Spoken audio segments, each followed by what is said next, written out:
conférence officielle de notre association. Et je pense qu'on peut même faire un petit clin d'œil en disant qu'une conférence sur le grand requin blanc en Belgique, je n'ai pas fait de recherche si ça avait déjà eu lieu, mais je pense qu'on devrait peut-être être la première conférence aussi qui se passe en Belgique sur le grand blanc, mais ça ne m'étonnerait pas. Donc voilà, je connais la plupart d'entre vous. Je sais que beaucoup de gens qui sont ici présents avaient lu notamment le livre Fascinant grand requin blanc que j'avais sorti en décembre dernier. Donc aujourd'hui, j'ai préparé la conférence de telle manière que de faire un bref rappel sur quelques éléments importants, fondamentaux des grands blancs pour bien les comprendre pour les personnes qui n'auraient pas lu le livre, qui connaissent moins les requins. Et après, d'une certaine manière, aborder certains points justement que je n'avais pas abordés dans le livre, qui ne sont pas couramment abordés, que ce soit sur les références nettes ou le livre, c'est-à-dire essayer d'envisager le requin à l'intérieur du cerveau du requin. C'est-à-dire, j'ai préparé cette conférence de telle manière à ne pas regarder le requin de la vue de l'être humain, mais plutôt lui, comment il perçoit le monde, et lui, comment il perçoit peut-être certaines expériences qui sont très interpellantes, qui sont très méconnues pour le moment, mais où justement ces derniers mois ont été très riches en informations, parce que voilà, sur Internet, il y a pas mal de choses qui ont été diffusées, notamment il y a un requin qui s'appelle Lydia, par exemple, qui actuellement tient tous les projecteurs du monde, parce que c'est le premier requin qu'on a pu objectiver une migration transatlantique. Et donc, du coup, on a eu ici toutes des connaissances qui ont remis en cause ce qui était précédemment dit pour les grands requins blancs. Et donc, j'ai l'impression qu'il y aura d'ailleurs pas mal de livres et tout ça de sujets dont les textes ne vont plus nécessairement répondre, parce que Lydia a été un contre-exemple de plein de choses qui existaient précédemment. Au niveau des questions, durant la conférence, il ne faut pas hésiter à lever la main et m'interrompre. Moi, je vais ici discuter pendant une trentaine de minutes. Et justement, pour laisser une trentaine de minutes de questions-réponses, justement, si vous avez des questions sur le grand blanc, aussi sur les requins en général. Et ici, dans cette présentation, on va aussi un petit peu voyager géographiquement, donc, sur différents lieux qui sont assez méconnus sur la planète Terre. Et donc, si vous avez des questions aussi à ce sujet, il faut vraiment pas hésiter. Et durant la conférence, si certaines personnes veulent une boisson, c'est Laurent qui va pour le moment du fait que mon épouse va arriver d'un instant à l'autre. Maintenant, c'est Laurent qui fait multifonction, donc si vous faites un petit signe. Alors, aussi un petit renseignement important, je tiens à vous le signaler, mais on va filmer l'entièreté de la conférence, parce qu'après on aimerait la mettre sur notre site internet, donc pour pouvoir la diffuser à plus large échelle. Laurent va parfois tourner un petit peu, faire des photos, filmer. S'il y a des gens qui sont embêtés que leur visage soit sur internet, pour eux, il ne faut pas hésiter de nous le dire, on va le brouiller dans le montage. Je peux faire toujours le dire, parce qu'il y a des gens qui n'aiment pas trop, donc sinon...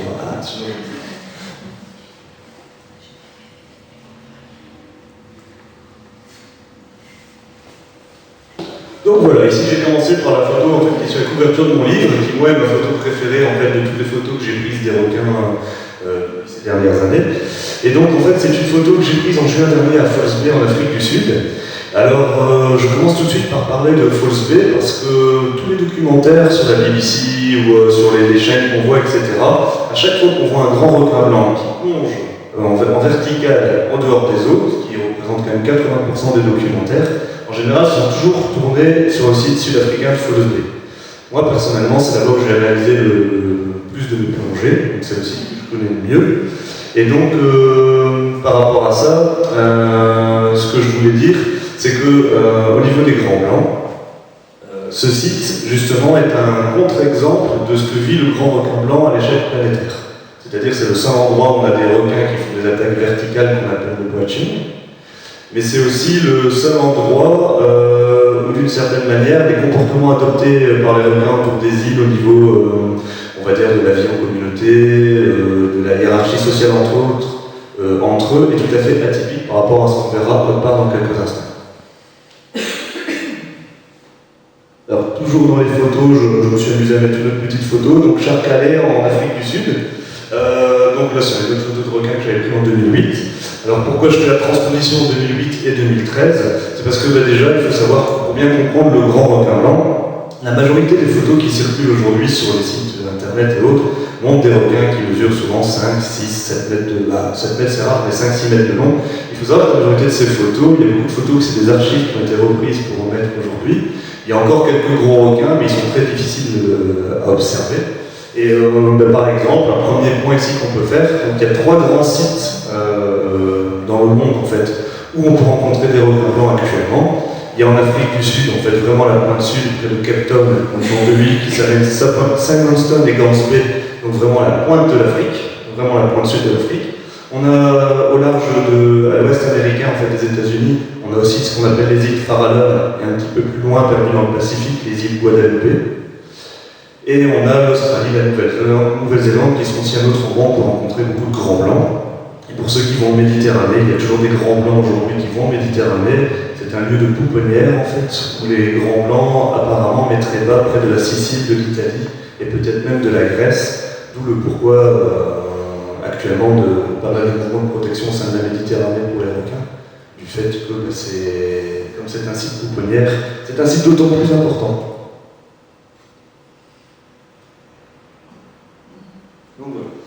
Donc pour bien comprendre les requins, donc déjà ici je commence par l'histoire de Nicole, donc on va revenir à ce requin dans quelques instants. Je vais donner donc quelques renseignements ici d'ordre généraux sur les grands requins blancs.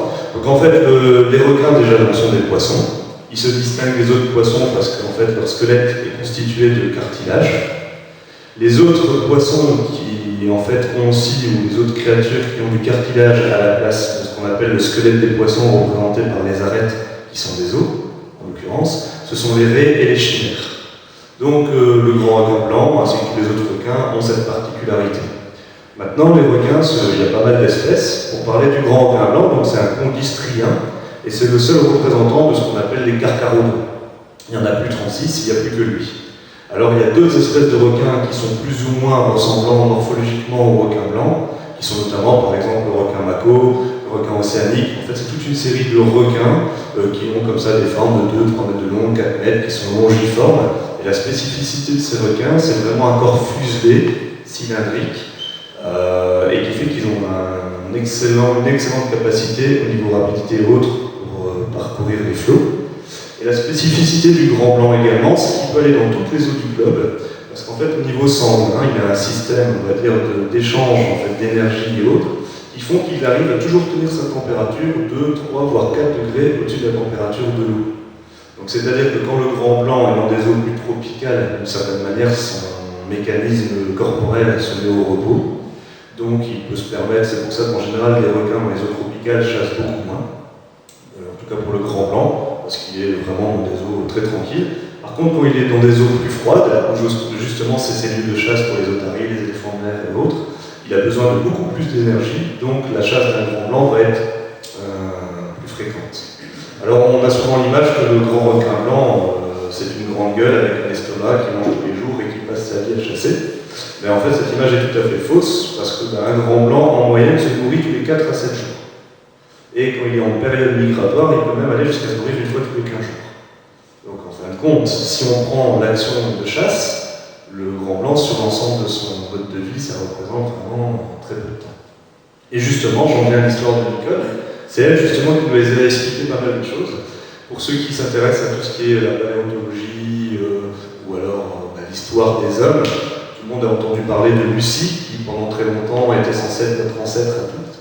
Et bien en fait, Nicole a longtemps été considérée comme l'ancêtre de toutes les connaissances qu'on a sur les grands blancs, parce qu'en fait, de plus en plus sur les grands requins blancs, on met des satellites au niveau de leurs ailerons pour pouvoir les suivre, parfois pendant 1 mois, 3 mois, 6 mois. Nicole est un requin qui a été balisé en Afrique du Sud, et en fait, on a eu la chance que sa balise a tenu pendant 6 mois sur son aileron, qui ne s'est pas détaché, et que même qu'on a pu le retrouver, parce que parfois il y a des balises qu'on ne retrouve pas nécessairement pour des problèmes techniques, et on a pu lire l'entièreté de ce qu'elle a fait. Et donc en fait, Nicole est un requin qui a fait une migration d'Afrique du Sud en Australie en plus ou moins 6 mois. Et durant cette migration, elle a eu des comportements qui étaient très interpellants, du style plonger à 1100 ou 1200, voire 1300 mètres de profondeur, alors que les requins blancs sont plutôt des requins qui vivent dans les eaux agitées de surface. Parfois vont vers 300-400 mètres, en général, ils ne descendent pas beaucoup plus bas. Et ce qu'il y a aussi, c'est que Nicole a fait un genre de zigzag en fait, dans le Pacifique, en s'arrêtant dans des îles, à certains endroits et tout. Et en fait, il y a d'autres requins qui avaient des balises qu'on avait pu percevoir pendant 1 mois ou pendant 3 semaines et tout ça, qu'on avait retrouvé à toute une série d'endroits. Donc en fait, Nicole a fait un chemin qui a rejoint plein de données qu'on avait mais qui étaient incomplètes. Et donc, d'une certaine manière, a comme délimité un chemin migratoire. Depuis, il y a des bateaux qui passent beaucoup plus sur ces endroits-là pour étudier les requins et qui, d'une certaine manière, ont concentré plus de balises à ces endroits-là. Et il se trouve que tout doucement, on peut dessiner le chemin migratoire des requins entre l'Australie et l'Afrique du Sud. Et donc la migration, en fait, ce qui est un peu mystérieux chez les requins, c'est qu'on ne sait pas trop pourquoi ils migrent. Parce que pour l'exemple des requins sud-africains, les otaries sont là toute l'année en fait, en Afrique du Sud. C'est vrai qu'il y a une période, vers février-mars, où les femelles arrivent pour mettre bas les petits. Et vers mai, juin, juillet, août, les petits vont apprendre à chasser, et c'est la période où les grands blancs migrent vers cet endroit, parce que en l'occurrence, quand les bébés otaries sont tout à fait inexpérimentés, c'est le moment idéal pour pouvoir les chasser. Mais malgré tout, pourquoi ils partent après cet endroit-là, alors qu'au niveau des manchots, au niveau de certains poissons, des plus petits requins, tout ça, ils peuvent rester toute l'année en Afrique du Sud. Et c'est pour ça que tantôt je parlais de Lydia.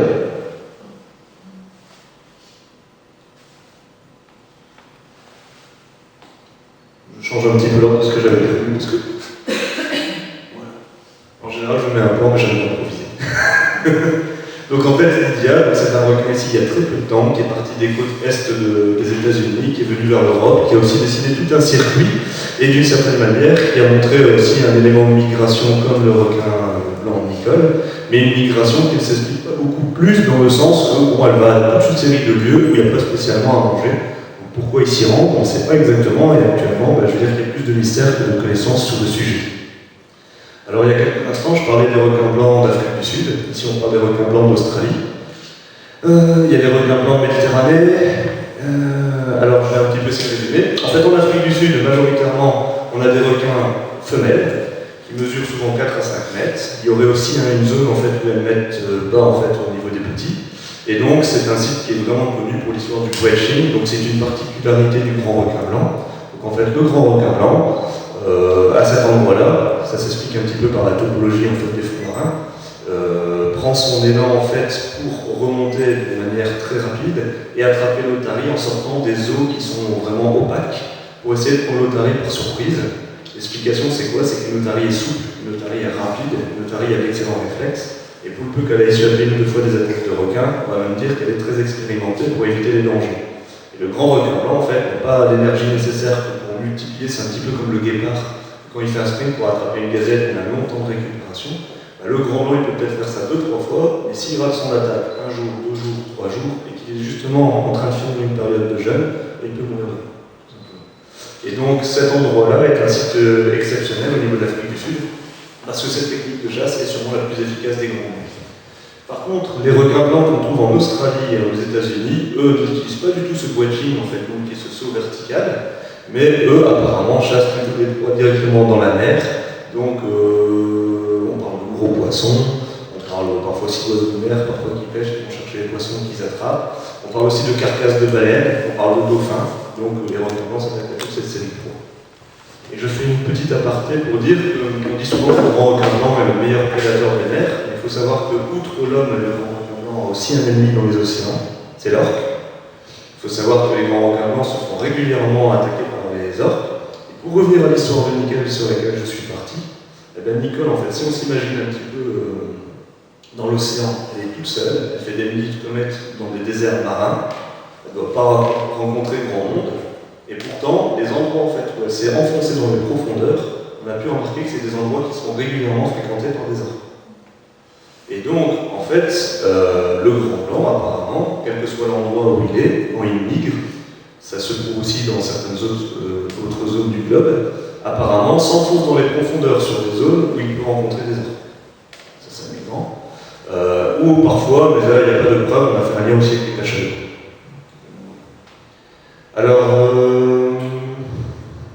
la question de comment trouver et protéger les pouponnières, il faut bien se dire qu'un requin blanc, même si on ne sait pas pourquoi on choisit exactement certaines zones de pouponnières, pour l'exemple de la Méditerranée est une mer qui est toute petite, qui n'est pas d'une grande profondeur, en moyenne 1300-1500 mètres, et qui pourtant a quand même une fosse en face de la glace qui descend à 5000 mètres.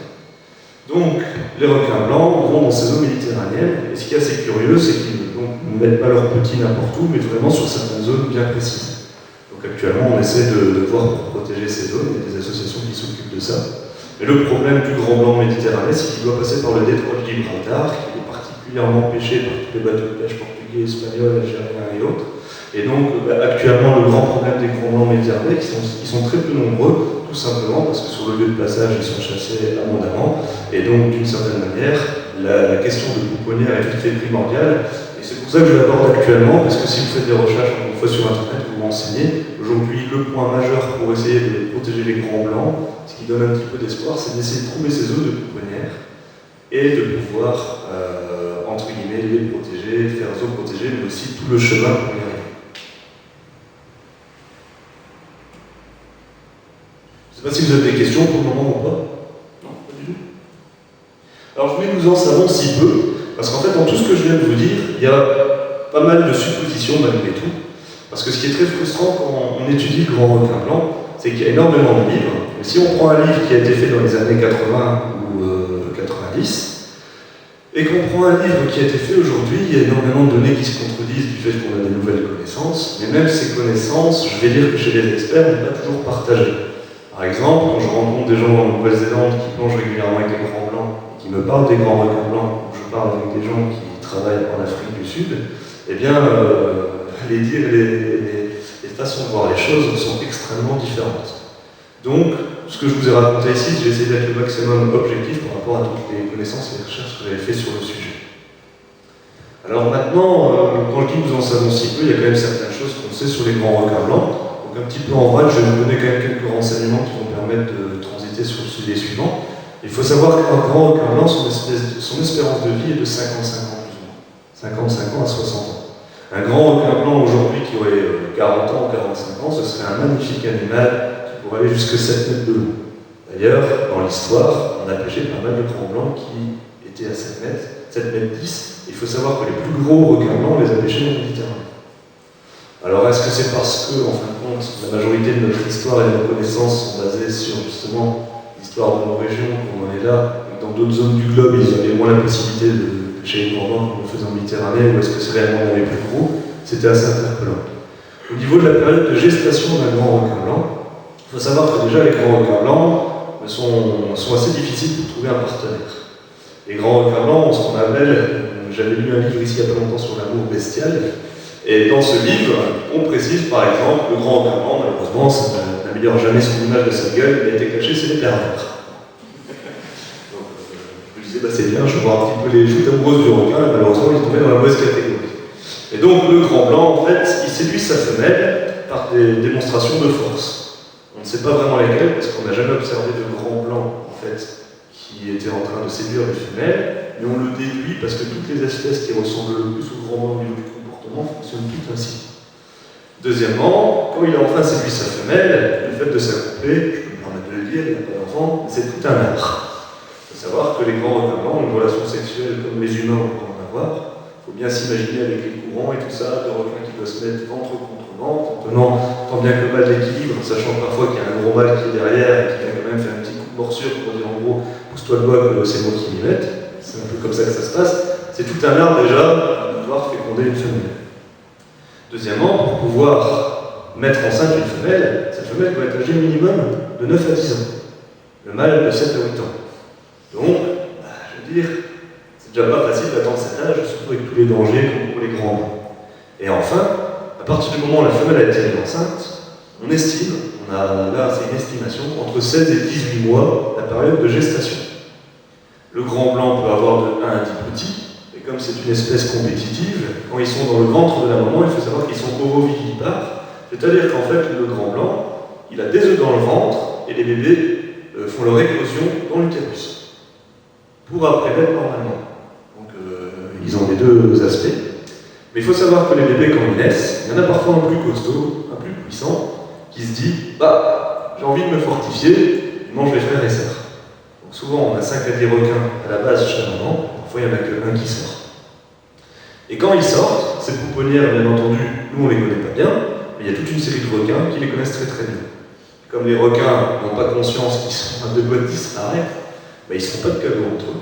Et donc souvent les zones de pouponnière, quels que soient les bébés requins du monde, sont toujours entourés par d'autres requins amis. Et ce qui est pire, c'est que c'est parfois même des gros mâles grands requins blancs qui attendent de pouvoir se manger un tir. Donc tout ça fait que déjà, si on les laisse tranquilles, c'est une espèce qui a du mal à se reproduire. Alors en plus, avec la pêche intensive et tout ça, tous les filets dérivants, les plastiques, etc., on peut comprendre pourquoi aujourd'hui le grand requin blanc, il faut savoir qu'aujourd'hui, on a connaissance de plus ou moins 400 à 450 espèces de requins à ce jour. Il faut savoir que le grand requin blanc fait partie des 10 espèces qui ont le plus de chances de s'éteindre, plus ou moins dans les 5 à 10 ans grand maximum. Les livres scientifiques disent 10 ans, tous les gens de terrain disent 5 ans.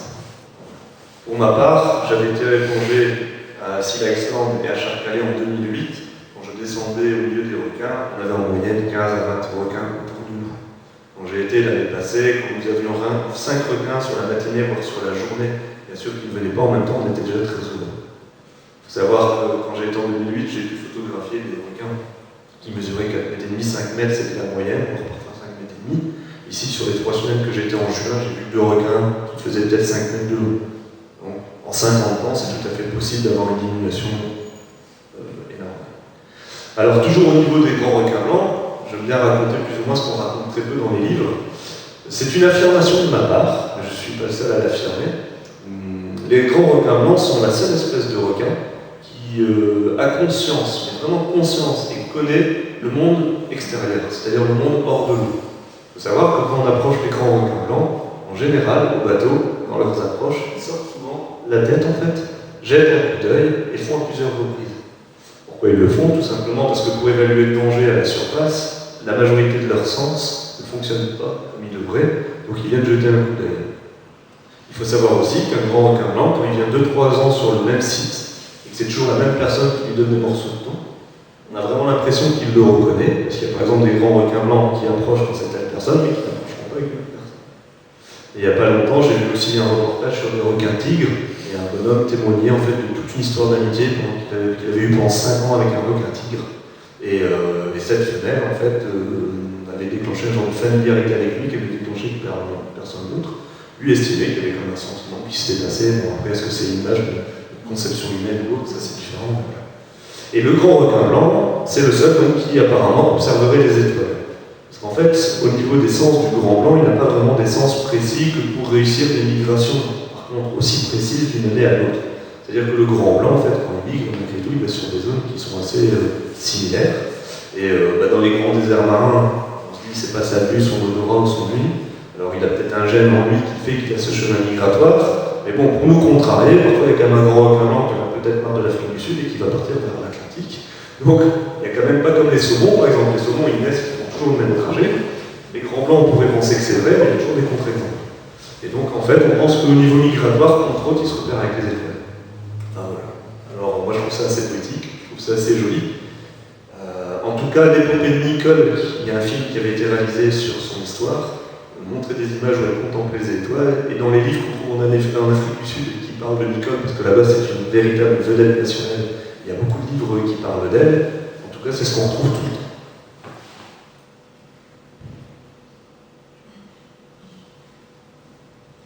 Alors en finir avec le délit de sa gueule, en fait j'ai juste mis cette phrase parce que donc le grand requin blanc particulièrement, tout le monde en a déjà entendu parler, tout le monde a vu le film, Les Dents de la Mer, on fait très très mal au grand requin blanc. Ce qui est parfois interpellant, c'est de se dire que par exemple Les Dents de la Mer ont mis le requin blanc à l'échelle des animaux dits méchants ou mauvais. Par exemple, si on prend en comparaison le film Sauver Willy, a mis l'orque un animal super sympathique, très gentil. En fin de compte, ni l'orque ni le requin sont gentils ou méchants, ils font tous les deux leur boulot entre guillemets au niveau de la chaîne alimentaire. Mais ce qui est assez comique, voilà, c'est ça, c'est le capital sympathique que peuvent avoir des dauphins, des orques, des otaries. Par exemple, chose que peu de gens savent, mais les otaries chassent les bébés requins blancs. Donc, par exemple, quand on va à Seal Island, il n'est pas rare d'avoir un requin de plus petite taille qui est sur l'île en train de se faire dévorer par les otaries.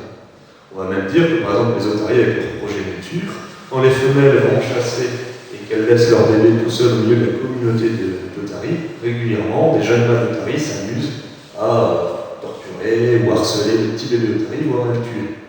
L'otarie n'est pas spécialement méchant pour autant, c'est juste que tout ça c'est une histoire de mœurs entre espèces. Et c'est vrai que ce qui est parfois interpellant, c'est que voilà, c'est que les otaries, les dauphins, les baleines, les orques, etc., ont énormément d'associations qui les défendent, de mouvements, il est communément admis que c'est des animaux dits sympathiques. Bah, le requin n'est pas beaucoup moins sympathique. Je veux dire, je pense qu'on ne marcherait pas seul au milieu des lions en savane africaine. Je pense qu'aller chez des amis, par exemple, qui ont 3 rottweilers dans leur maison, qui sont plutôt territoriaux, bah moi personnellement j'ai vachement plus peur que quand je suis au milieu des requins. Le requin il n'est pas territorial. Les grands requins blancs on les impressionne pas du tout, donc ils sont assez indifférents. Par contre, on a des vibrations bizarres, le polystyrène c'est spécial aussi, les bulles ça leur fait peur. Donc conclusion, je veux dire, ben voilà, concrètement, le grand requin blanc, c'est vrai que c'est des prédateurs, c'est vrai que des accidents arrivent, c'est vrai que tous les requins peuvent être amenés parfois à tuer des humains, mais il faut vraiment relativiser, le nombre d'accidents est tout à fait infime. Il n'y a pas longtemps, on avait mis une image sur le mur, mais par exemple, un distributeur de soda dit toujours déjà que les sodas tuent plus d'humains que les requins, mais il paraît même qu'il y a parfois des accidents avec des meubles et tout ça, ça tue même aussi plus que les requins. Les méduses tuent plus que les requins, les chiens tuent plus que les requins, etc. Donc, le délit de cette gueule, je trouve qu'il est assez triste.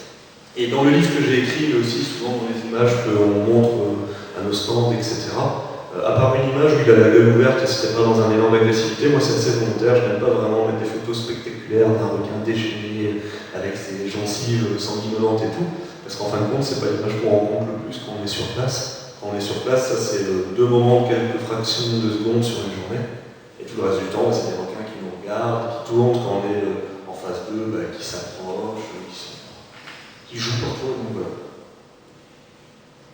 Et donc j'avais mis l'aileron en image, parce que je trouve aussi que l'aileron, les dents de la mer, tous les films de requins, en fait, l'aileron est souvent le symbole, on va dire, de cette menace du requin qui n'a pas été parfois plus loin en mer. Et quand même une petite pensée de se dire, merde, s'il y a un requin qui passe en dessous. Ça, je pense, moi, personnellement, j'en ai eu beaucoup dans le passé. Déjà, même si elle a l'aileron, c'est pas spécialement risqué. Et deuxièmement, aujourd'hui, le nombre de requins qui restent à l'échelle planétaire, la chance de rencontrer un requin est déjà infime dans les eaux internationales, et même dans les eaux où ils sont censés être, c'est devenu très compliqué. En 2010, je suis parti 3 semaines aux Seychelles pour faire exclusivement de la plongée requin.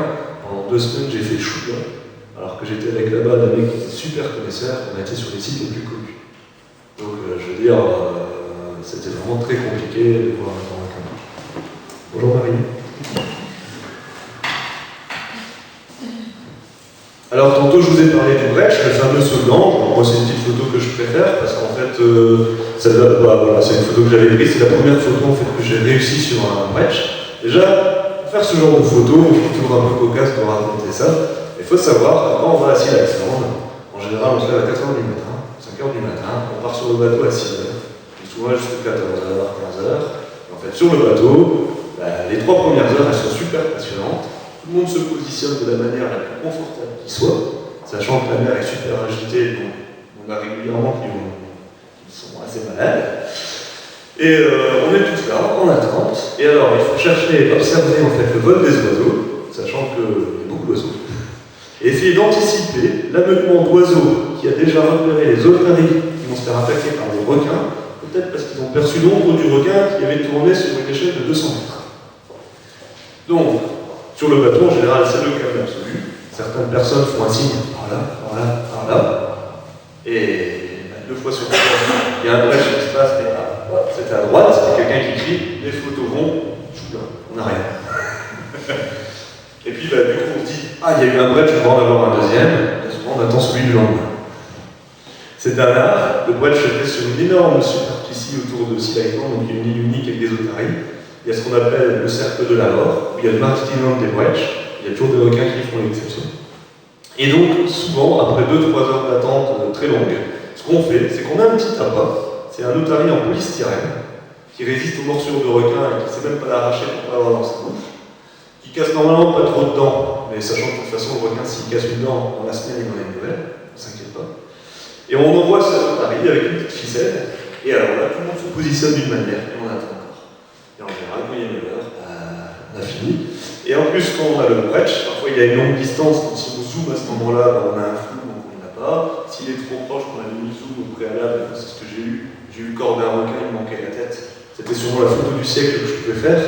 On ramenait le petit otarie en fait au bateau. J'étais sur le desk en train de papoter. Et à un moment, je fais comme ça, moi je vais quand même faire, on ne sait jamais qui ça. Et le requin ça. Et ce qu'il y a, c'est que j'avais pas fait attention, mais j'étais avec mon gros zoom. Et donc j'ai eu un gros ventre de requin. Alors que là, c'était sûrement la plus belle photo que j'aurais pu faire. Et donc le Brecht, en gros, s'explique à cet endroit-là, c'est la seule chance pour un grand blanc de pouvoir atteindre l'otarie. Si on prend le fait que l'otarie est vive, que les mers sont très agitées, sa meilleure chance c'est de profiter de l'opacité de l'eau, de se servir de la topographie des fonds qui est justement une genre de montée en fait un petit peu en forme de colline, de prendre son tremplin à travers les courants et d'arriver à une vitesse de pointe qui peut être de 50 km/h pour 60, 70 et de choper du premier coup l'otarie. En général, quand il ne chope pas l'otarie, il essaie encore de faire quelques attaques de haute tension. C'est là où on peut voir des otaries, par exemple, qui surfent sur le dos du requin, qui se mettent sur sa gueule pour l'énerver, qui passent en dessous, et en général, c'est plus souvent le requin qui devient fou que l'otarie. Pourtant, le requin est très bête. Alors, avant les questions, je vais encore ajouter quelques renseignements sur les requins, parce que bon, ça, j'avais fait une petite IA résumée, parce qu'en fait, je ne savais pas vraiment le public que j'aurais aujourd'hui, et je voulais vraiment adapter selon les gens que j'avais en face de moi, parce que je pense que la plupart, par exemple ici avec le lit où on parle beaucoup des requins, et j'aimerais encore quand même faire quelques rappels pour ceux qui connaissent moins les grands requins blancs. Donc on a beaucoup parlé du système reproductif, je vais quand même parler des sens des requins, parce que ça c'est quand même aussi quelque chose d'important. Le grand requin blanc et la majorité des requins sont les seuls animaux en fait, au niveau des milieux marins qui ont ce qu'on appelle un sixième sens. Donc comme nous, ils ont la vue, l'ouïe, l'odorat, le toucher. Leur cinquième sens est déjà un sens atypique, mais que d'autres animaux ont, par exemple les raies. C'est un sens qui permet de détecter les champs électromagnétiques à courte distance. Sur le museau d'un requin, on a toute une série de petits points noirs qui s'appellent les ampoules de Lorenzini. Et ces ampoules permettent de percevoir des mouvements électriques à courte distance. C'est ce qu'on appelle le toucher à distance.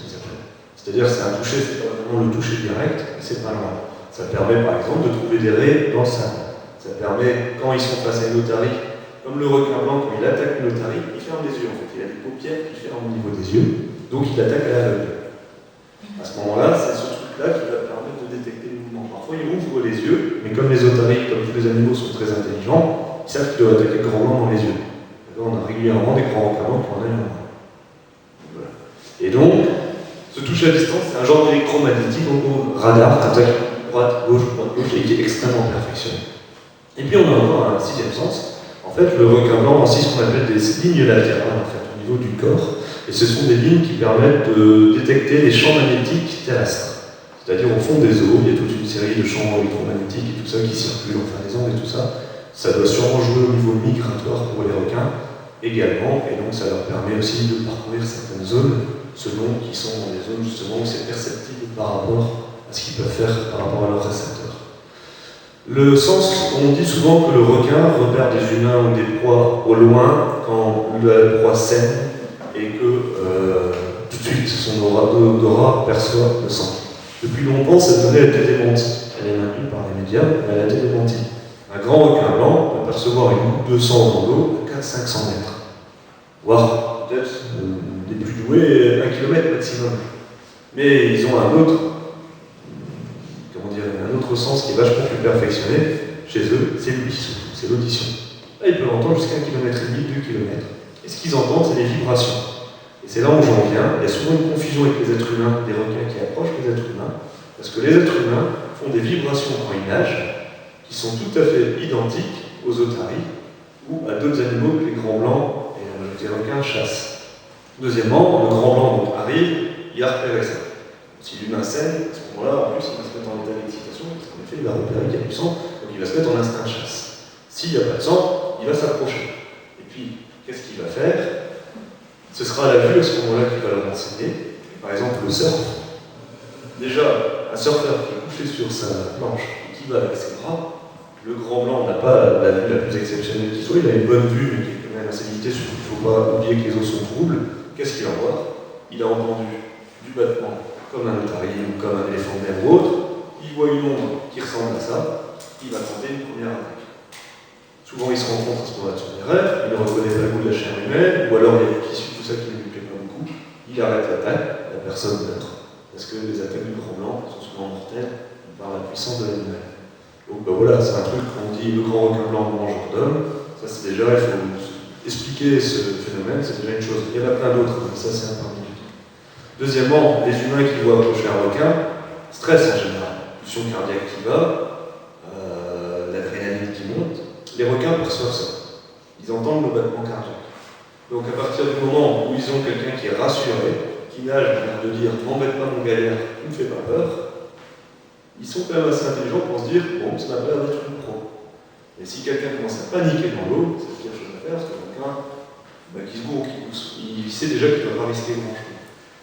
Et alors, encore un point qu'il faut faire avec le requin, il faut savoir aussi que la majorité des requins, 300 à 350 espèces de requins, s'ils mordent un être humain, ils cassent leur mâchoire. Il faut utiliser tous les poissons d'aquarium, on voit souvent dire faites de grandes sensations, nager au milieu des requins et tout.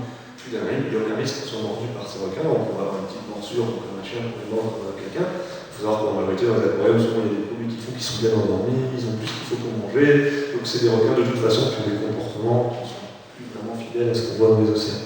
Et d'ailleurs, c'est ça aussi qui fait qu'on a peu de connaissances sur le grand blanc et énormément de connaissances sur les requins taureaux, les requins pointe noire, les requins pointe blanche, les requins gris récifs. Tous ces requins, maintenant, aujourd'hui, ils sont dans des aquariums du monde, ils sont en captivité.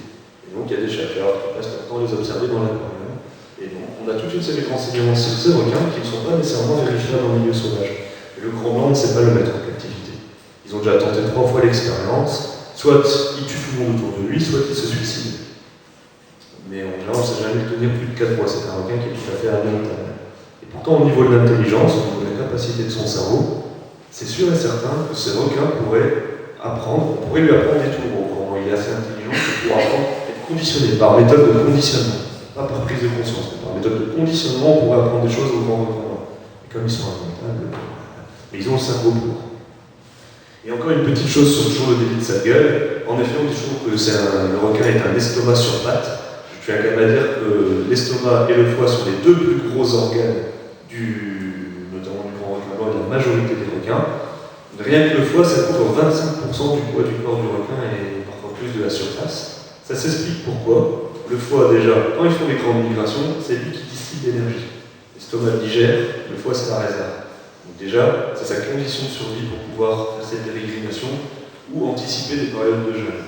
Deuxièmement, les poissons, ils ont ce qu'on appelle une vessie natatoire. C'est une boule de gaz qui leur permet de ne pas sombrer dans les flots, etc. Le requin n'a pas ça. Donc, de 1, il a dans son foie ce qu'on appelle un liquide qui s'appelle le squalène. Et c'est ça qui fait office de vessie natatoire, qui nous permet une certaine flottaison.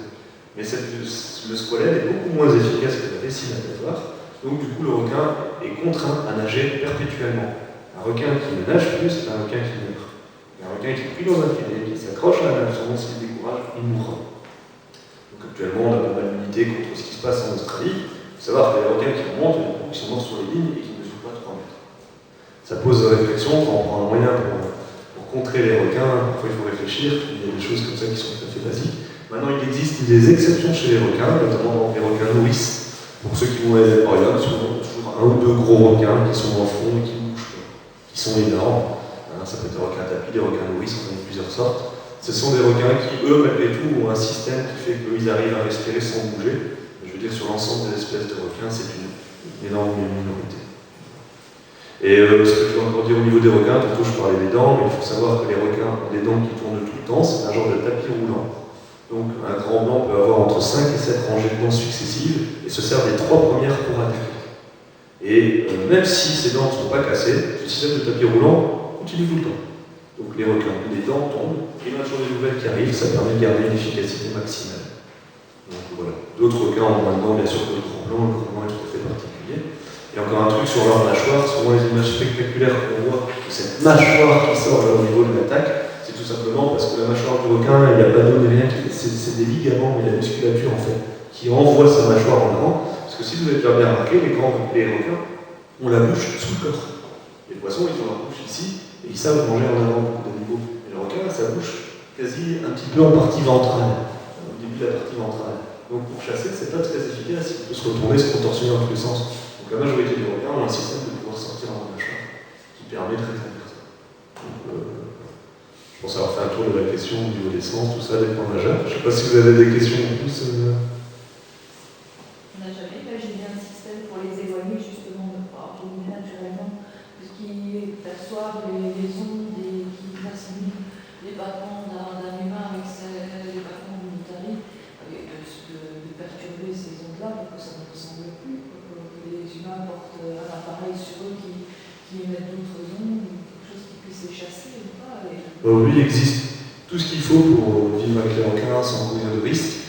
Déjà, on peut le défiler anti-requin, mais qui n'attrape pas de requin, parce que quand c'est des mailles serrées, de toute façon, ils vont se contrer, mais récemment sont visés. Pour ceux qui sont capables d'être des filets anti-requin, là, ils font des filets vraiment basiques, parce que De un, financièrement c'est plus intéressant, et deux, je pense aussi que dans un coup, quelques requins attrapés, commercial, ils me sont vraiment intéressés quelque part.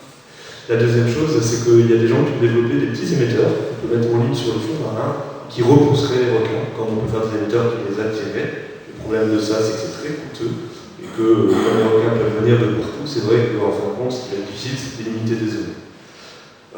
Ces deux trucs-là, moi je ne suis pas trop pour en fin de compte. Parce que les filets, malgré tout, ça a quand même toujours cette connotation de filet. Je pense que même si les requins sont attrapés dedans, il y aura des poissons qui vont se faire attraper dedans. Et ce système donc, je pense qu'il est un peu comme on dit parfois qu'on peut remplacer le nucléaire par les éoliennes.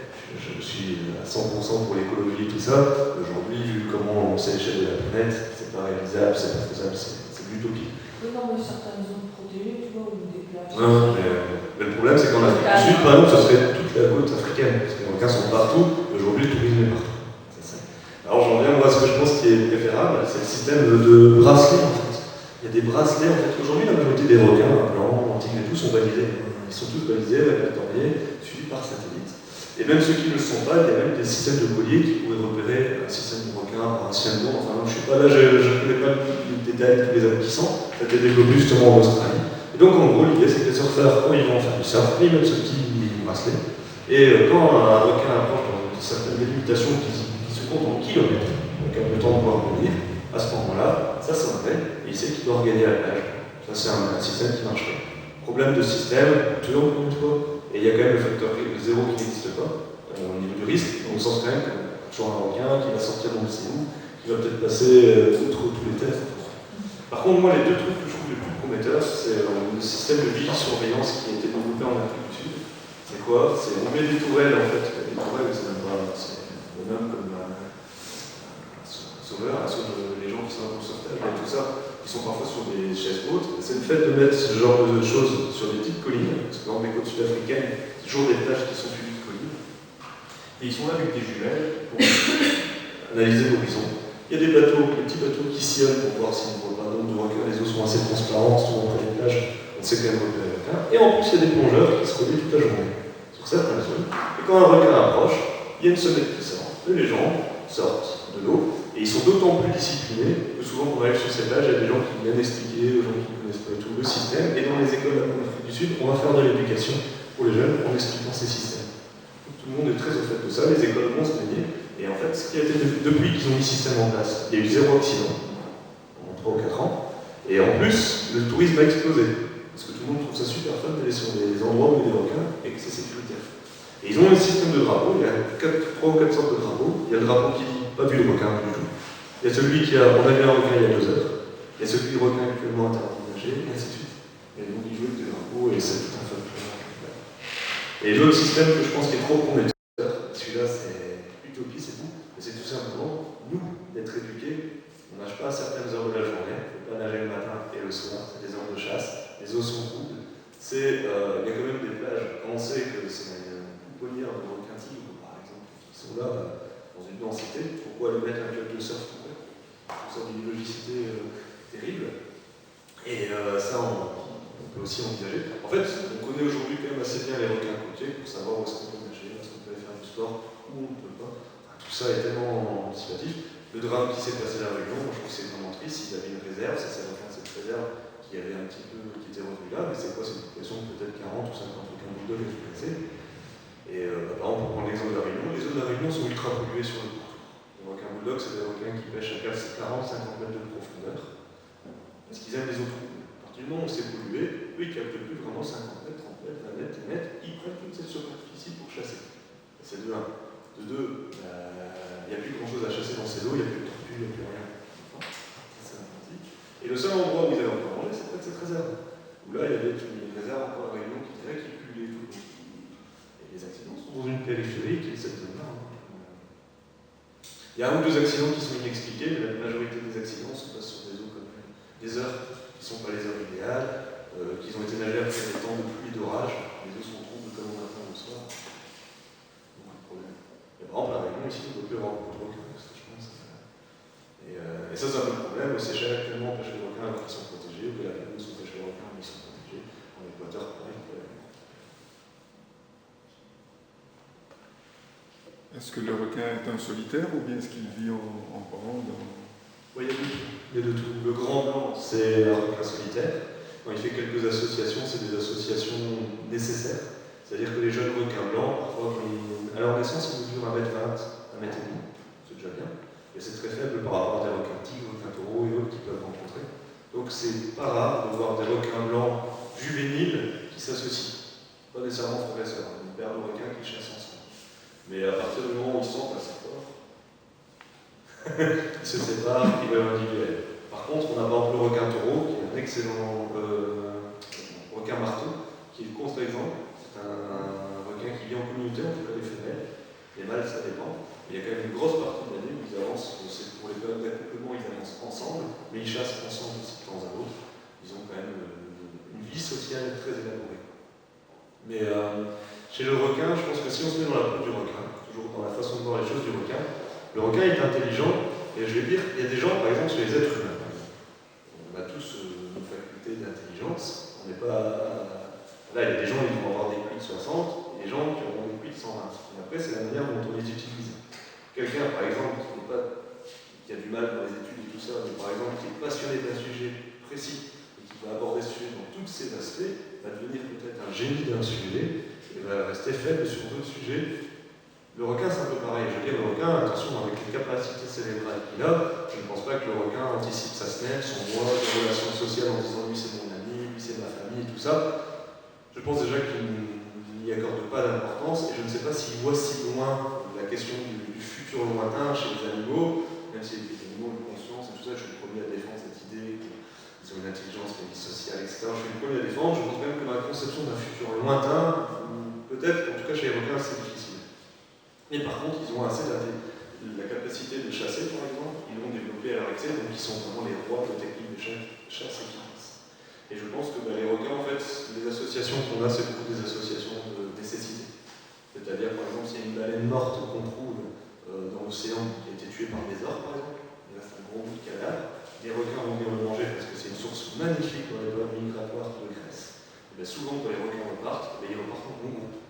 Et puis au fur et à mesure des eaux, ils vont se séparer. C'est très difficile à dire. Et l'association, en tout cas, il n'y a pas vraiment de lien familial chez les requins.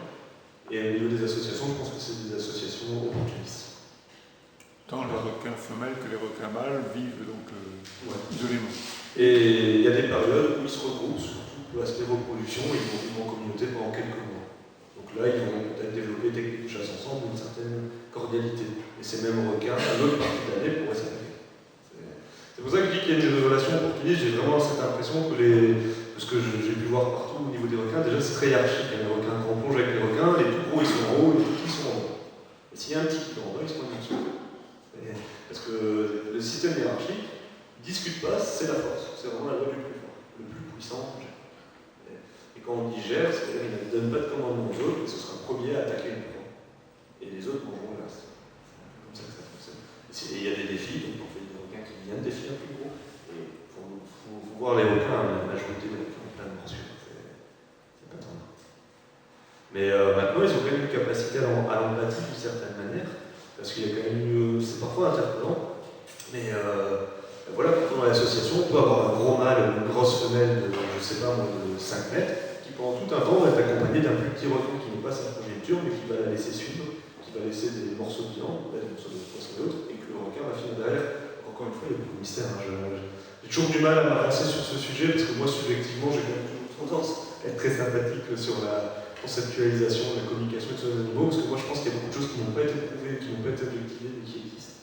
J'en suis persuadé, mais j'ai toujours peur de trop m'avancer, parce que si on va dans les livres et tout, on ne dit pas nécessairement chose que moi je dis. Donc, moi je pense que c'est parce que la communication, les requins, je suis persuadé qu'ils communiquent entre eux par différents moyens, mais ils ne perçoivent pas toutes les communications. Peut-être une question, je vais te demander s'ils communiquaient d'une manière ou d'une autre. J'ai bien entendu des chants de baleines, les dauphins, ils savent quand même aussi communiquer de plusieurs manières, je pense.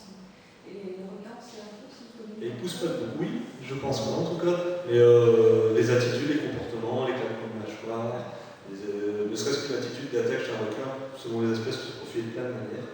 Il y a des requins, par exemple, le premier signe, qui vont un petit peu tourner autour, sur un grand cercle. Ils vont rapetisser leur cercle, ils sont prêts, c'est que c'est pas bon. Il y a d'autres requins, ils vont passer, ils vont avoir des tics nerveux comme ça de contorsion. La queue qui va se contorsionner ou un claquement de gueule. Sûrement les petits requins, c'est plus comme ça. Ils ont chacun leur méthode, mais je pense qu'entre eux, ils doivent communiquer de ces manières-là. Et maintenant, après, il y a peut-être. Il y a des animaux ici, il n'y a pas longtemps, qu'on découvre qu'ils émettent des choses comme ça. Les baleines, c'est vrai que c'est ce qui est.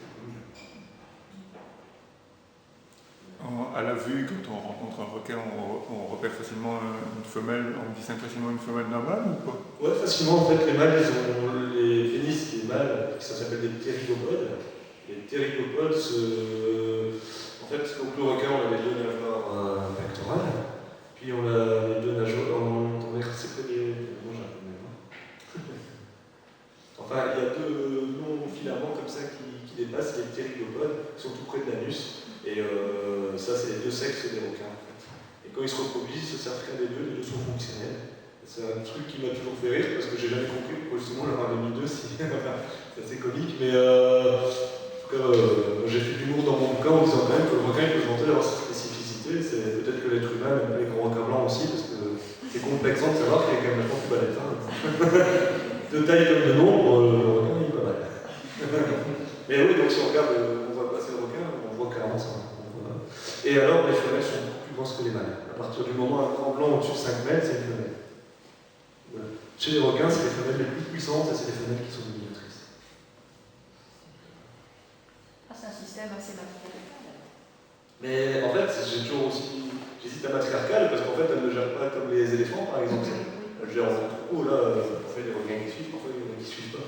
Et c'est plutôt que quand on arrive à passer à l'Islande, si on met le cage, le requin qui va mettre la cage, il faut le tout. Il y a 2-3 autres qui viennent, et pour le peu qu'il y en a un qui est proche, il y a une charge directement, c'est comme ça. Toutes les plongées se font en cage.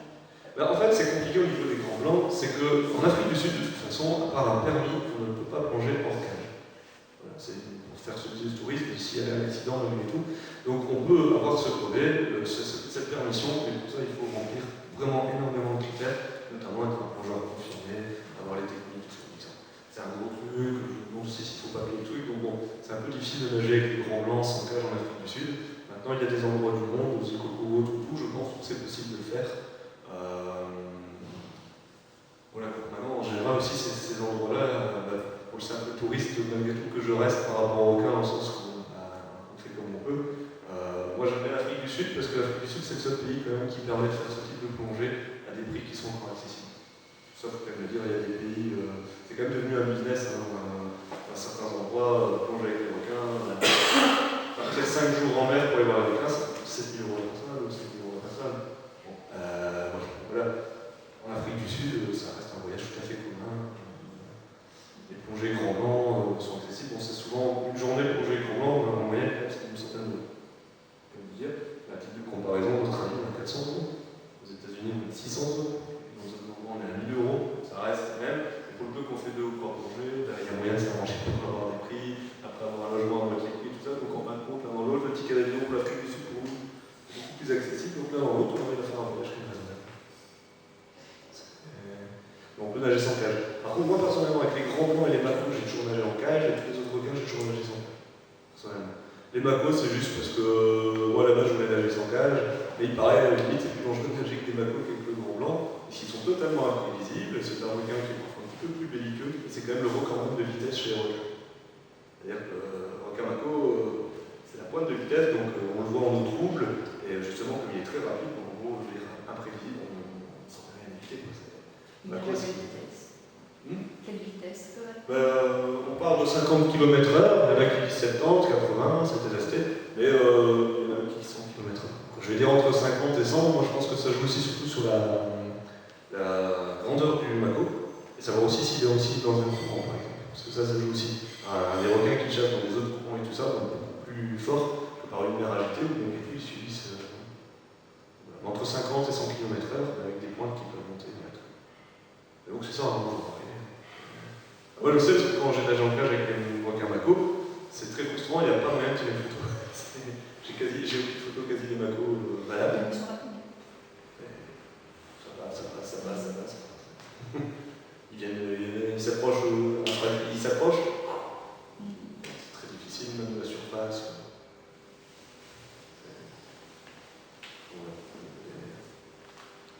Bon, j'ai essayé de faire ça de manière la plus fluide et interactive possible.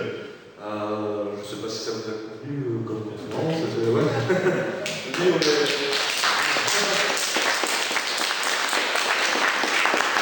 personnellement, dans le passé, j'avais déjà animé des conférences à l'époque où j'étais pas encore pour l'association, et pas toujours sur les requins aussi pendant pas mal d'années, en fait, avec mon épouse.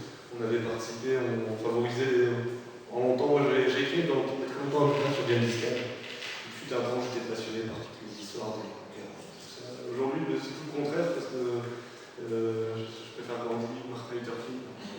Il y a eu une véritable évolution sur 10 ans de temps, mais à l'époque, donc, je faisais des conférences sur Gengis Khan et tout ça, et on développait la culture France-Mongolie, en fait. On faisait des événements là-dessus et tout. Et à l'époque, en fait, quand je faisais une conférence, je faisais toujours très très structuré, avec plein de trucs et tout. Mais en fait, je me sentais prisonnier de cette conférence, et en général, j'arrivais jamais au bout, parce que maintenant, je me suis dit, je vais faire des plans et j'improvise, et je me sens plus à l'aise comme ça, donc ça va, c'était pas trop chaotique pour vous. Pour moi, c'est un peu le problème. Je travaille en psychiatrie, en plus, je suis infirmier de psychiatrie, c'est bien connu. Les infirmiers de psychiatrie, plus écrivains, qui parlent beaucoup. Moi, mon truc, c'est difficile, mais je dois rester dans les balises. C'est bon. C'est ok. Donc voilà. On va ici, on va faire avoir la petite pause. Il n'y a plus de questions sur. Le requin est en. Pardon. Le requin est en voie de disparition, là, etc. Quelles seraient les conséquences s'il disparaissait? C'est une super question.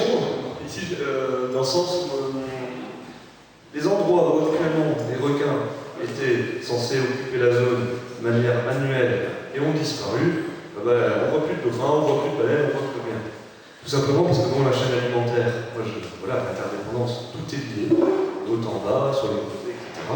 Il faut savoir, c'est pas seulement le requin, c'est pareil pour le dauphin ou pour d'autres animaux. Quand il y a un animal qui disparaît, la nature doit restructurer sa chaîne alimentaire. Elle fait ça depuis 5 milliards d'années. Et le problème de la nature, c'est que ces évolutions se font dans des laps de temps qui comptent en siècles, voire en millénaires. Or, aujourd'hui, tous les ans, le système marin il change. Donc la nature n'a aucune capacité d'adaptation sur le sujet. Donc ce qui se passe, c'est que quand une espèce disparaît, la chaîne alimentaire se désorganise. Il y a des animaux qui vont pulluler, des animaux qui vont plus gérer l'affaire. On a un déséquilibre majeur, et en fin de compte, à un moment donné, on ne retrouve plus que les espèces qui pullulent, qui elles-mêmes vont disparaître. Pour l'exemple de ce que je connais, parce que je ne connais pas l'échelle à tout niveau, je vais prendre l'exemple vraiment en Afrique du Sud.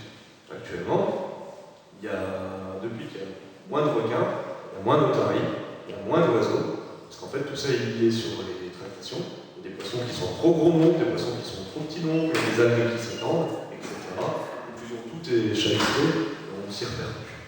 Il y a un autre phénomène qu'on parle souvent à la télé, qui est un magnifique phénomène, ça s'appelle le sardine run. C'est la plus grande migration, le plus gros rassemblement de poissons, donc en l'occurrence les sardines. Et du nord de la Namibie, en fait, ils vont descendre vers le sud de l'Afrique. Ça se passe au mois de fin mai, début juin. Et à ce moment-là, on a des baleines qui arrivent, tous les requins des côtes sud-africaines qui débarquent, toutes les espèces. Les grands blancs, etc. Les grands blancs, c'est les mêmes les moins représentés, parce qu'ils préfèrent les otaries, en général, on les voit pas. C'est les requins blancs juvéniles qu'on voit, parce que j'ai oublié de le dire tantôt, mais les requins, quand ils sont petits, ils chassent des poissons, des pulpes, des poulpes. Et tous ces animaux-là, ils ne chassent pas l'otarie. Ils chassent l'otarie quand ils ont environ 8 ou 9 ans et qu'ils peuvent le faire. Et à ce moment-là, c'est là où ils commencent à grossir véritablement, parce que la graisse du mammifère, déjà le meilleur repos apparemment pour les grands blancs, est vachement plus rentable et nourrissante. Mais les bébés requins, ils chassent tous les jours, et ils doivent attraper des poissons désespérément. Désespérément, parce qu'ils ne sont pas toujours très doués. Et il y a des eaux, par exemple, ici en Atlantique, les requins ne sont plus là et les algues pullulent, par exemple. La Bretagne, toutes les algues qui sont entendues en Bretagne, c'est un exemple typique de la chaîne alimentaire complètement ratibosée. Je veux dire, là c'est la pêche au trans des humains, ils ont tout pêché. Aujourd'hui, on a des algues qui ont proliféré, et donc du coup, il n'y a plus vraiment d'espèces qui peuvent venir. Aujourd'hui, il y a des zones mortes, en fait, au niveau des océans. Vraiment des zones complètement mortes. C'est-à-dire que ce n'étaient pas des déserts marins avant, ce sont des genres de récifs de coraux qui sont morts, ou des fosses où avant il y avait des requins qui sont totalement déserts actuellement, et toutes ces parties-là sont complètement mortes. Donc je pense que ce qu'on peut retenir de la réponse, quand il n'y a plus un requin, ça provoque un déséquilibre, bien souvent, dont on ne connaît pas les conséquences. Ces conséquences vont faire une réaction en cascade, et à un moment donné, il n'y a plus rien. Donc c'est un peu le phénomène. Mais ce que je dis pour les requins, c'est valable pour n'importe quel animal. Si un poisson disparaît, il va aussi quitter les lieux. C'est ça le problème de cette histoire d'interdépendance. C'est pour pour ça aussi que j'ai décidé de monter cette association, entre autres. Et sur tous les lieux où je vais, on a à chaque fois 5 à 10 associations de dauphins, 5 à 10 associations de baleines, des otaries, tout ça et tout. Et je trouve ça super. Le problème, c'est que je trouve que c'est pas une vue globale des choses. Normalement, même les gens qui sont sur place, au lieu de se marcher sur les pieds, parfois ils devraient peut-être alors ajouter le requin dans leur préoccupation pour que tout le monde ait le droit, parce que c'est un peu un non-sens. Maintenant, les requins, la situation est complètement catastrophique, il faut quand même le dire. Le grand blanc, 5 à 10 ans, toutes les espèces requins pèlerins, requins baleines ne sont pas des lotis. Je veux dire, j'avais été voir les requins pèlerins. Les requins pèlerins, c'est que certains d'entre vous veulent voir des requins sans prendre l'avion. Aujourd'hui même, vous partez à 6h du matin, vous venez à 3h du matin, vous rendez à l'ouest de l'Écosse, il y a 800 km. C'est tout à fait faisable, il faut juste passer le bateau à Calais ou à Dunkerque. Et ça sur la côte ouest, il y a ce qu'on appelle une petite île de Mule, on peut aussi remonter jusqu'au Guernsey. Et c'est des stations entre mai et septembre, pour l'arrivée de l'Empire. Ils sont plus comme ça, et là aussi d'année en année, on voit une déclin. Et le requin pèlerin, le requin baleine, pourquoi ils disparaissent? C'est ceux qui sont le plus rentables, font les pêches, vous imaginez les ailerons qu'ils ont. Un requin baleine de 15 mètres, vous imaginez les ailerons. Bah avec ça, le pêcheur qui a réussi à choper un requin baleine, il a son salaire pour 3 ans. Et le grand blanc, lui, a pas de chance, c'est celui qui souvent coûte le plus cher, parce que c'est juste que c'est celui qui fait rêver les gens. Je veux dire, quand tu vas au restaurant, si on propose 400 de requins, les gens qui aiment bien le requin, non, c'est super. La chasse est autorisée? En fait, il y a plein de requins qui sont protégés, mais il n'y a personne pour voir si on les protège vraiment. Dans les eaux du globe, il y a plein de zones où on dit que c'est interdit de pêcher. Je vais prendre les Seychelles. Quand j'ai été aux Seychelles, je trouvais désespérant pas de requins. Les premiers requins que j'ai vus, c'était au marché de Victoria. Sur des étals, connaissant les requins, des espèces en voie de disparition, j'ai fait un peu de bébête, quoi. Et je dis, vous avez souvent des requins comme ça et tout, je me renseigne aussi les dents, où est-ce qu'ils les trouvaient, en fait, et donc là, au fur et à mesure de l'occasion, ils se sont rendus compte, je pense qu'ils avaient affaire à quelqu'un qui avait rien à leur acheter, et puis voilà. Et donc, j'ai sorti ma petite liste que j'avais, et je suis dit, vous savez, ce que vous mettez là, c'est en pas, non, je sais pas d'où ça vient et tout, mais si vous pouvez pas, j'ai essayé de les dissuader. Bon, je me suis fait chasser, hein, j'ai eu deux gens derrière moi, il y avait des gens de différentes nationalités aussi, sûrement qui venaient faire un choc, et qui plus est, les requins n'avaient plus leurs ailerons, il fallait que je le précise aussi. Voilà. Ça renseigne certaines choses. Et il n'y a pas plus tard que la semaine passée, j'ai eu des photos ici actuellement, comme les plus gros requins, qui pêchent les petits requins et les marteaux. Ils sont protégés. Pourtant, on en trouve. Donc, partout dans le monde, il y a des zones protégées. Quand c'est dans les eaux territoriales d'un pays, les pays protègent ces requins dans leurs eaux territoriales. Le problème, c'est que souvent, il y a très peu de garde-côtes. Et comme les gens qui viennent pêcher les requins, c'est pas toujours détente, et puis c'est des compagnies très organisées et tout ça, est-ce qu'ils peuvent vraiment faire quelque chose? Une fois qu'on est hors eau territoriale, c'est le self-service, tout le monde peut faire ce qu'il veut, même nous, on peut acheter un bateau et aller piquer une baleine. Je ne sais pas quel garde-côte va venir nous dire quelque chose, et puis il y a des associations activistes qui agissent sur le terrain et qui font tant bien que mal certaines choses. Et c'est toujours de respecter, de ne blesser personne, de ne tuer personne, bien entendu, mais sa beauté du matériel. Et alors, manifester contre nous, des choses comme ça. L'Afrique du Sud est sûrement un des meilleurs exemples de protection de requins, c'est aussi encore une fois pour ça que je vais là, parce que moi j'aime bien honorer des pays où on préserve la nature. Il y a des pays aujourd'hui que je ne mettrai pas un pied parce que je ne partage pas leur façon de voir la conception de l'animal et de la nature. Voilà. Il y a toute une série de pays aujourd'hui que je ne pourrais plus me rendre parce que je peux pas. J'aime bien aller dans des pays où il y a, je vais prendre l'exemple de l'Amérique du Sud, si j'avais envie de retourner dans la jungle, je pense au Costa Rica. Il fait énormément de dans certaines zones du Brésil. Les requins, c'est l'Afrique du Sud de Nouvelle-Zélande que j'aime bien y aller, parce qu'ils sont vraiment protégés. Je trouve qu'il faut, en touriste responsable, j'essaie toujours d'aller dans des pays, d'honorer les pays où ils font la protection. Et l'Australie, je comptais y aller, j'ai beaucoup d'amis en Australie, et donc tous mes amis et d'autres associations en France, en Belgique, en Angleterre et tout ça, ici on a fait passer le mot d'ordre pour tout notre entourage de ça, dans l'école générale, on n'ira pas faire une plongée en Australie tant qu'ils n'arrêtent pas de chasser les requins. Parce que l'Australie, c'est ça le drame, c'était sûrement une des plus grandes plaques migratoires du monde. Ça a toujours été un exemple pour la protection des requins. Et là, on ne comprend pas trop ce qui se passe tout d'un coup sur une des valeurs les plus sûres de l'histoire. Donc le grand requin blanc, il n'y a pas de solution. Si j'essaie d'être un maximum objectif, je pense que c'est une cause perdue. Parce qu'en fait, même si aujourd'hui on a arrêté de les pêcher, et que vraiment c'est respecté nickel, les filets dérivants, les plastiques, les cils, les airs et tout, déjà, tout ça, ça tue les grands blancs. Et en plus, ils doivent se trouver pour s'accoupler. Ils sont tellement peu nombreux qu'ils ont du mal à se trouver. Il faut encore que la petite graine fasse son effet, ce qui n'est pas toujours garanti. Il faut qu'il y ait idéalement 5-6 requins qui sortent, parce qu'il y en a assez peu, qui survivent à ses congénères, qui grandissent, qui se reproduisent. Oui, statistiquement, Compliqué. ça va être dur. Je veux dire, si on les chasse plus, on a 10 ans, si on les chasse encore 5 ans. Et le grand blanc est sûrement celui qu'il faut parler maintenant tant qu'il est encore là.